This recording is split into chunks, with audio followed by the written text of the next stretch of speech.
Hi students, welcome back to our channel achieve excellence in commerce by Mansi Suveri. So आज हम exercise में question number 1 solve करने वाले हैं। सो शुरू करेंगे क्वेश्चन नंबर 1।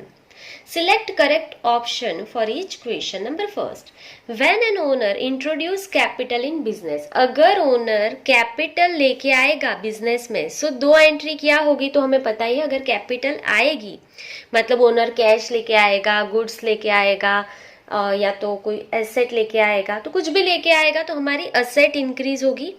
ठीक है, हमारी असेट जो है वो इंक्रीज होगी क्योंकि ओनर लेके आएगा। ओनर कैपिटल लेके आ रहा है तो ऑब्वियसली कैपिटल भी इंक्रीज ही होगी, कैपिटल इंक्रीज होगी और असेट भी इंक्रीज होगी क्योंकि ओनर कुछ भी कैश या गुड्स कुछ भी लेके आ रहा है। चलिए ऑप्शन में देख लेंगे। लायबिलिटीज वाला है, पहला नहीं आएगा। Increase in capital, increase in asset.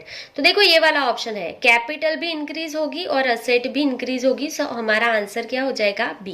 क्योंकि कैपिटल के साथ लायबिलिटी हमारी इंक्रीज नहीं होती है जब भी ओनर कैपिटल लेके आएगा। लायबिलिटी इंक्रीज और डिक्रीज इन अनदर लायबिलिटी, तो ये तो पॉसिबल ही नहीं है। फिर डी में लिखा था increase in one asset, decrease in another asset, तो ऐसा तो कुछ भी नहीं होता है।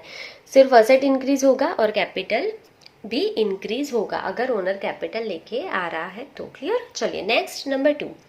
When goods purchased on credit. अगर आपने गुड्स परचेज किया है तो परचेज करोगे तो स्टॉक आएगा। स्टॉक कम्स इन, स्टॉक आपकी क्या है? असेट, तो स्टॉक आएगा तो असेट इंक्रीज होगी।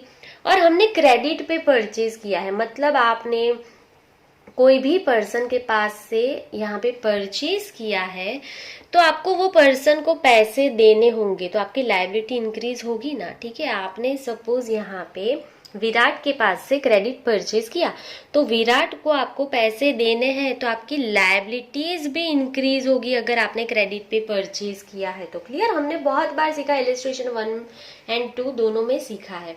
चलिए यहाँ पे ऑप्शन देख लेंगे, increase in asset, increase in liability. तो देखो यहाँ पे आपका पहला ऑप्शन ही है, इंक्रीज होगी असेट, लायबिलिटी भी इंक्रीज होगी। So option A is right. Clear? चलिए नेक्स्ट देखेंगे number 3। When revenue expenses are paid in cash। सो यहाँ पे क्या लिखा है कि आपका रेवेन्यू एक्सपेंस जो है वो हम कैश में पे कर रहे हैं। अगर आप कैश में पे करोगे तो कैश डिक्रीज होगा। कैश हमारी असेट है तो कैश डिक्रीज मतलब असेट डिक्रीज। ठीक है, कैश हमारी असेट है, असेट डिक्रीज होगा। कैश पे करोगे तो कैश जाएगी तो कैश कम होगी। और दूसरी चीज, एक्सपेंस हो, इनकम हो, प्रॉफिट हो, लॉस हो, सब कुछ किसका होता है? ओनर का। तो एक्सपेंस पे करोगे तो ओनर की क्या डिक्रीज होगी? कैपिटल डिक्रीज होगी ना। एक्सपेंस पे करोगे तो आपकी कैपिटल डिक्रीज होगी और इनकम है तो कैपिटल इंक्रीज होती है ना। तो ये आपको आंसर मिल गया, एसेट डिक्रीज। यहाँ पे इंक्रीज है ऑप्शन ए में तो ये नहीं आएगा। Next, decrease in asset, okay. Decrease in capital, decrease in capital, तो देखो ये आपका राइट आंसर है। असेट भी डिक्रीज होगी, कैपिटल भी डिक्रीज होगा आपका। तो यहाँ पे option B is right answer. Clear? चलिए next number 4। When revenue income received in cash. आपको इनकम मिल रही है कैश में, तो अगर आपके पास कैश आएगी तो कैश इंक्रीज होगी और कैश आपकी क्या है? असेट। सो असेट इंक्रीज होगी, असेट क्या होगा? इंक्रीज होगी। और दूसरी बात, इनकम हुआ है तो इनकम किसका होता है? मैंने अभी बोला इनकम है तो भी ओनर का, एक्सपेंस है तो भी ओनर का, प्रॉफिट लॉस जो कुछ भी है वो सारा का सारा ओनर का ही रहता है। तो ओनर को इनकम रिसीव हुई है तो उसकी कैपिटल जो है वो क्या होगी? यहाँ पे इंक्रीज। क्लियर? हमारी कैपिटल भी इंक्रीज होगी। चलिए, so asset increase, increase in asset, increase in liabilities, option A. तो लायबिलिटी वाला ऑप्शन नहीं है, ये नहीं आएगा। B, increase in asset, decrease in liability, तो ये भी नहीं आएगा। Increase in asset, increase in capital, तो देखो आपका ऑप्शन सी है, असेट इंक्रीज होगी, कैपिटल इंक्रीज होगी। तो आपका ऑप्शन कौन सा है? सी। क्लियर? बहुत ही इजी था। चलिए last MCQ. When goods distributed as sample.